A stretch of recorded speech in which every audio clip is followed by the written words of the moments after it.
কালকে আমার মেয়েটা চলে যাবে, তার জন্য আমি তার জামা কাপড়গুলো গোছাচ্ছি। ভেতরে অনেক কষ্ট লাগছে, কিন্তু গাইস হয়েছে না।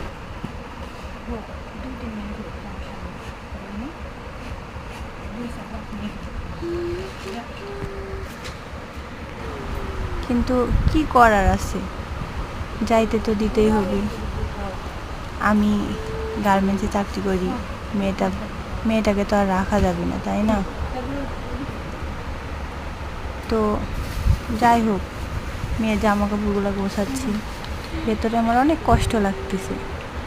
এখন কষ্ট লাগলেও আর কিছু করার নাই, মেয়েরে তো যাইতে দিতেই হবে, তাই না? এটাই তো, রাখো তুমি, অনেক দিন অনেক দিন থাকছে আমার কাছে।